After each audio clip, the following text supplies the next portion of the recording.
Se você sumir ou quiser tirar férias durante uma semana, sem mexer no celular, sem fazer nada, a tua empresa funciona sem você ou ela vai cair aos pedaços e até mesmo, enfim, desaparecer?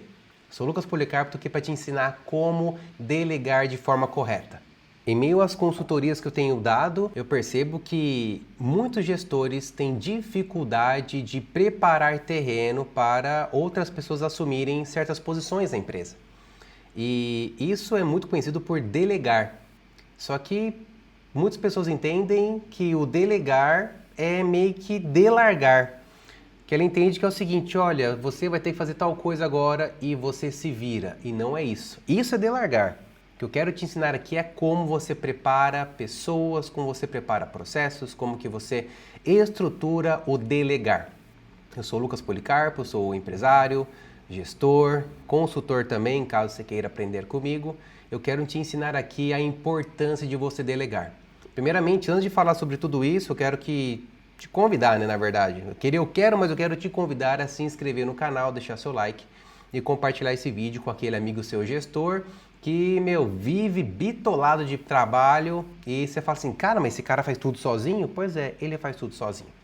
E ele precisa entender a importância de delegar. Bom, primeiramente, eu aprendi o que é delegar enquanto eu morava nos Estados Unidos. Eu tenho uma empresa gestora de imóveis que eu atuo nos Estados Unidos e desde o processo de cuidar de hóspedes, falo, né, não é corretora de imóveis, tá? É gestora de Airbnb. Cuidar de hóspedes, agendar faxina, fazer todo esse processo, eu sempre fiz tudo desde o começo. Então, desde o momento que o hóspede fez a reserva até ele fazer o check-out, na verdade até ele prestar ali o review para deixar ali na nossa página, eu acompanhava tudo. E com isso eu percebi que, cara, é legal você saber de tudo isso, porque eu tinha na minha cabeça ali várias questões, vários hóspedes, vários processos e tudo mais.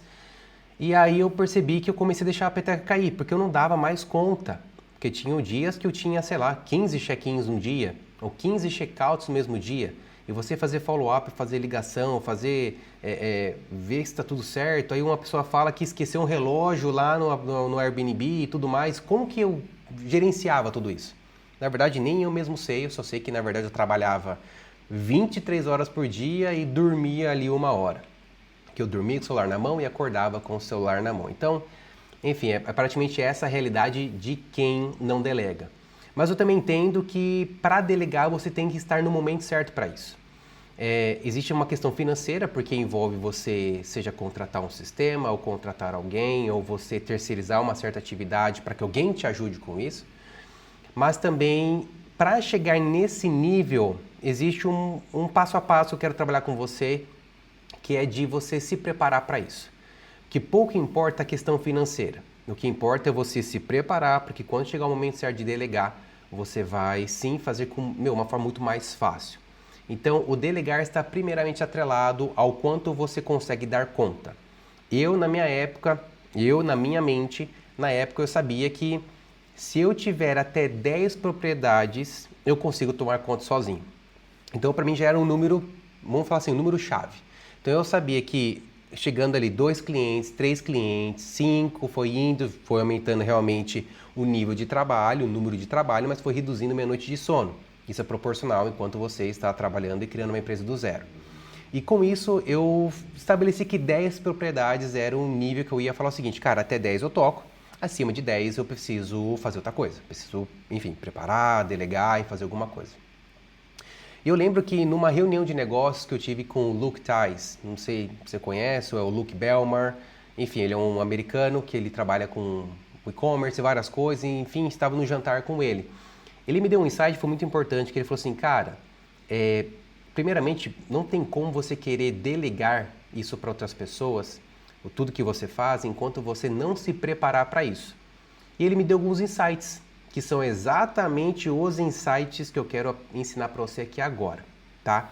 Então vamos lá, se você ainda não se inscreveu, se inscreve, enquanto eu mudo aqui de página para ensinar você, eu vou dar um gole no meu café. Bom, o primeiro passo é você identificar gargalos.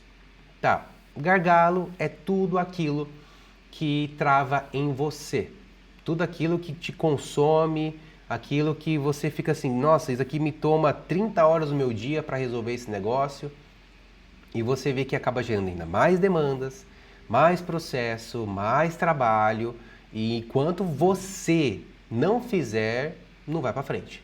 É como se a empresa inteira, o processo inteiro ficasse travado ou apenas sobrevivesse enquanto você não faz, enquanto você não delega, enquanto você não toma decisão, enquanto você não se prepara. Então, assim, você tem que verificar em sua rotina qual que é a tarefa ou responsabilidade que mais te trava ou te gera gargalos. Você tem que identificar isso. Porque na atitude de delegar, você tem que saber o que você vai delegar e por que você vai delegar. Porque tem coisas que não é já de cara que você consegue, mas você tem que identificar o que mais te trava ali na tua listagem. Então, por exemplo, cria aí uma listagem de 10 pontos e coloque ali em cada ponto o que mais trava, o que mais trava em você, na verdade, o que mais te consome, o que mais demanda de você, e se você não fizer isso, trava, né? E com isso você classifica do maior gargalo que tome mais tempo ao menor.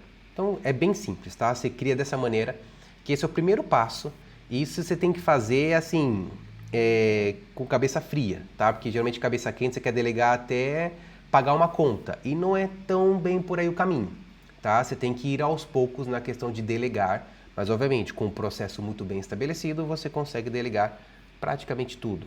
Então passo número 2, processo é chave. Significa process is key, né, que o pessoal fala em inglês, né? Você tem que escrever tudo, escreve. Vamos pegar um exemplo de pagar uma conta de água. Bem simples esse exemplo. E você hoje tem que pagar a conta de água.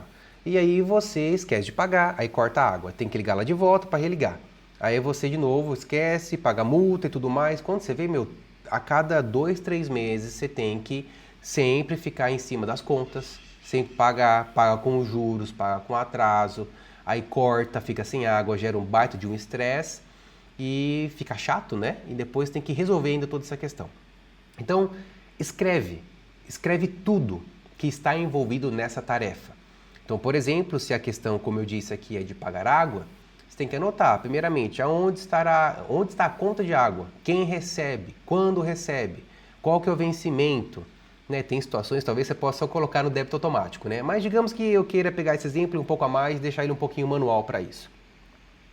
E saber se, primeiramente, né, se a conta está no nome correto, está no nome da empresa, está no nome de alguém, que às vezes troca de endereço, não atualizou, e vai passando o prazo, enfim, você acaba por não acompanhar, você vai fazendo conforme a banda está tocando. Mas até outro ponto, além de você escrever tudo, se você faz as coisas sozinho e no automático, na hora de você treinar outra pessoa, cortou aqui, você vai travar por particularidades. Então, assim, o que eu quero dizer é o seguinte, quando você começa a escrever os processos de como que as coisas são feitas, a única coisa que é para travar nesse processo de mapeamento são as particularidades. Então, vou dar um exemplo bem simples. No caso da conta de água, digamos que você vai ter que pagar essa conta e bem no dia que vai pagar a conta, não sei, não tem dinheiro na conta. Tá, a conta de água é R$500, tem R$400 e não paga a conta. Se não tem dinheiro, não paga. Isso gerou uma particularidade que você precisa saber o que fazer quando isso acontecer.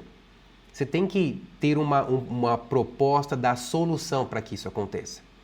Então, por exemplo, nesse caso, você pode criar um processo de, caso no dia do pagamento não tenha saldo suficiente, será necessário ligar para o financeiro ou ligar para a empresa e pedir para, enfim, gerar um novo boleto. Enfim, estou dando exemplo que tem a ver com questão de caixa, fluxo de caixa e tudo mais. Estou dando um exemplo bem simples porque isso vai de impacto totalmente com a questão das particularidades. E elas sempre acontecem, sempre. E conforme você escreve processos, a única questão que vai travar o teu mapeamento de processo é a particularidade, que elas vão sempre acontecer e vão acontecer, tá? E até uma questão que eu coloquei aqui. E se travou, direcione e escreva. Então, que nem nesse caso, a pessoa, digamos que ela não achou a conta de água. E geralmente a pessoa ela trava. Tá, não achei a conta de água. E aí, Lucas, o que você vai fazer? Aí eu falo assim, não, vou ver a conta, pode deixar. Meu, você tá fazendo tanta coisa, você nem enxerga o tempo passar. Aí passa uma semana, passa duas. Ô, Lucas, a conta de água, hein? Se nesse momento que aconteceu a particularidade, eu já informar para a pessoa onde que ela pega a conta, onde ela pode ligar, um site que ela possa acessar, com essas informações, você já tira das tuas costas essa questão de puxar a conta. E aí já fica com a pessoa, já fica no processo do que fazer caso a conta não chegue ali pelos correios, tá? Que é algo que pode acontecer. Então, por isso eu falo e repito, cara, escreva tudo, tá? Escreve tudo, porque se você não mapear, você vai se perder. E quando eu falo você vai se perder, se coloca no lugar do teu funcionário, do teu parceiro, independente de quem esteja com você aí, ele vai se perder, porque ele não sabe. A única pessoa que tem a visão do negócio que está na tua mão é você mesmo. Não é a pessoa, ela está aqui para trabalhar. Ela está aqui para receber ou para fazer aquilo que você a orienta. Se você não orienta corretamente, não espere que ela faça as coisas corretamente. E se ela fizer errado, não ache ruim se você não treinou. É por isso que o delegar ele é tão importante, porque envolve todas essas partes que eu quero trabalhar com você aqui, tá? Então, segunda parte que é o processo. E vamos à parte número 3. Aí sim começa a brincadeira de gente grande. Na verdade, que é ponto 3, né? Que é o seguinte, contrate um operador. Um perfil operador é de alguém que faz o que deve ser feito. Não é alguém que fica criando história, inventando motivo, mudando aquilo. Ah, mas eu fiquei sabendo. Não, não. O que está escrito, você vai seguir o que está escrito. E se a pessoa não tiver orientação do que fazer, ela não faz. Não deve ser feito. Um exemplo claro que eu tenho é na gestão do Airbnb, da empresa que eu tenho, quando um hóspede ele me pergunta, por exemplo, algo que é totalmente fora do ordinário, eu estou aqui no meu Airbnb e começou a chover e está caindo uma goteira. Pode acontecer. Só que no meu manual eu não tenho nada disso. O que eu vou fazer nesse caso? Cara, vou ter que dar uma orientação, porque o pessoal eles vão perguntar para mim, Lucas, está tendo uma goteira lá no Airbnb, o que a gente faz? E aí, se eu não dar uma orientação, a pessoa ela vai ficar parada, não tem o que fazer. Porque geralmente, se você nesse momento começar a inventar ou dar a oportunidade para o teu operador resolver, é muito provável que ele vai falar o seguinte, não, vamos fazer o seguinte, gente, ó, eu vou te reembolsar aqui pela sua estadia, você pode ficar de graça e aí, enfim, você pode ficar tranquilo, tá tudo resolvido. Foi o que eu escrevi aqui, ó. Inventar nessas horas é mais prejudicial do que benéfico, pois o jeitinho pode custar caro. E custa. Porque já aconteceu comigo de eu não orientar corretamente um funcionário e por simplesmente eu não parar e escrever um processo e direcionar a pessoa, ela acabou reembolsando o valor integral, sendo que o correto seria reembolsar 20% do valor. Porque a pessoa teve um problema com a chave. E aí ela ficou super chateada, tá? Enfim, eu vou te compensar um valor. E aí o funcionário foi lá e reembolsou tudo. Aí depois lá vai eu conversar com o meu cliente e ter que alinhar tudo para ele que aconteceu e ainda tem que tirar do meu bolso, porque foi errado, foi um erro que aconteceu. Então por isso que é importante você não querer inventar. Se acontecer um problema, direcione e escreva, que já dá um gancho para o próximo passo, que é o número 4 aqui, ó. Quando isso acontecer, você ajusta, atualiza e treina. E você repete esse processo. Sempre quando acontecer uma particularidade, você tem que fazer a rotina de ajustar, atualizar e treinar. Aqui tá cortando, né? Pera aí, deixa eu ver aqui, ó. Acho que aqui dá para ler. Bom, vamos partir para um outro exemplo. Digamos que você tem uma hamburgueria e aí o cliente fala assim, olha, eu não quero alface e também não quero pão no meu lanche. Enfim, pode ser que aconteça que alguém não esteja comendo pão, só quer comer carne, queijo e bacon. E aí, o que você faz? Porque a pessoa pode falar qualquer coisa que não sabe o que vai fazer, e pode falar que não faz isso, ou que faz, e depois descobre que não faz. Quando acontecer esse tipo de particularidade, você tem que já estar preparado para dar a direção e já anotar, porque nesse caso a pessoa vai lá falar com você e fala assim, olha, tem um cliente aí pedindo um lanche sem pão. E aí? Você tem que dar orientação, olha, pode fazer, mas no sistema você lança isso, coloca uma observação em tal lugar, porque o cara da cozinha tem que saber que não vai pão. E você pode falar, não, mas é tão óbvio, só passa. Cara, você tem que ter essas informações. E aí, porque já pensou, o cliente pede. Isso é muito sério, né? Porque digamos que alguém tem um tipo de questão alimentar que não pode comer pão, que se comer passa mal. E aí você, enfim, acaba tendo ali até uma questão de contaminação cruzada, porque um farelo de pão caiu em cima do lanche. Sabe? Ah, era para ter montado o lanche, não, mas aí é sem pão, aí tira. Não é só tirar, você tem que fazer todo o lanche, porque a pessoa vai passar mal e vai dar problema para você, por simplesmente não ter o processo do como fazer o lanche com essa particularidade. Então, quando você para pensar no mar de possibilidades que geram essas particularidades, é gigantesco. Estou dando exemplo de hamburgueria, mas eu nem tenho hamburgueria. Talvez a pessoa peça uma pizza e ela não queira molho, ela só quer queijo. Você tem que ter um processo de como fazer isso. Se ela tem uma alergia lascada de tomate, você tem que saber, cara. E é por isso que você tem que, quando acontecer essas coisas, anota, foi o que eu falei, ajusta, adiciona isso aí no teu processo, você atualiza o pessoal, olha pessoal, quando acontecer isso agora, a partir de hoje é A, B, C, D, E. E aí com isso você treina o pessoal. E aí você repete, continua fazendo as coisas, né? Porque as coisas sempre mudam, sempre atualizam. E sempre vai ter alguém que vai fazer uma pergunta ou causar um problema que nunca antes foi pensado. Sim, acontece.